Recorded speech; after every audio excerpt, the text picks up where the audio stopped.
औरत ने धीरे से गाढ़ा सल्फ्यूरिक एसिड मेज के कोने पर रख दिया। जैसे ही गश्त लगाता हुआ जापानी सिपाही वहां से गुजरा, उसकी झूलती हुई तलवार की मूठ सीधा उस एसिड से टकरा गई। अगले ही पल उसकी चीख स्वर जैसी दर्दनाक आवाज में गूंज उठी। मगर यह तो औरत की बस छोटी सी चाल थी। असली बदला अभी शुरू ही हुआ था। उसने चीनी की डली दरवाजे की दरार में फंसा दी, ताकि गलियारे का लोहे का दरवाजा जाम हो जाए।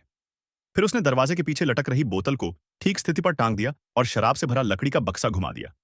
तभी डॉक्टर एक बोतल डिस्टिल्ड वाटर लेकर आया, ताकि उसे स्टरलाइज करने वाले बर्तन में डाल सके। लेकिन चश्मा अचानक धुंध से भर गया। औरत तुरंत आगे बढ़ी और मदद करने का बहाना किया। इसी दौरान उसने डॉक्टर को गंदी शराब पेय की बोतल पकड़ा दी। डॉक्टर मूर्ख निकला। उसने पूरी गंदी शराब सीधे स्टरलाइज करने वाले बर्तन में उड़ेल दी। औरत ने तुरंत मेज पर रखा डिस्टिल्ड वाटर अपने पास खिसका लिया। फिर गलियारे में आकर मौके का फायदा उठाया और पानी गिरा दिया। इसी बीच औरत बिजली के कमरे में पहुंची। पहले उसने बल्ब के पास के स्क्रू ढीले किए, फिर मुख्य स्विच को झटके से बंद कर दिया। उसके बाद उसने फ्यूज पर पानी टपका दिया। लड़खड़ाते हुए अफसर ने तुरंत सिपाहियों को बिजली का कमरा जांचने भेज दिया। अब तक दरवाजे की दरार में फंसी चीनी पूरी तरह पिघल चुकी थी और दरवाजा बंद हो गया। जापानी सिपाही हैरान होकर खामोश रह गए, लेकिन अगले ही पल उनकी चीखें गलियारे में गूंज उठीं। जैसे ही बिजली के कमरे की जांच करने वाला सिपाही स्विच ऑन करता है, पूरी इमारत के फ्यूज जलकर उड़ जाते हैं। गलियारा काला अंधेरा हो गया।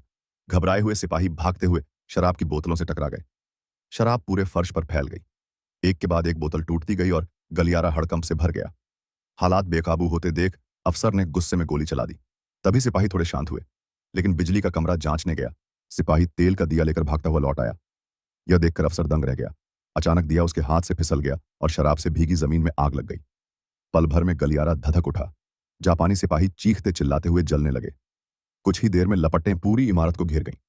चीखों के बीच वे जलते हुए तड़प कर वहीं ढेर हो गए। और औरत, वो तो पहले ही पूरी शांति से वहां से निकल चुकी थी।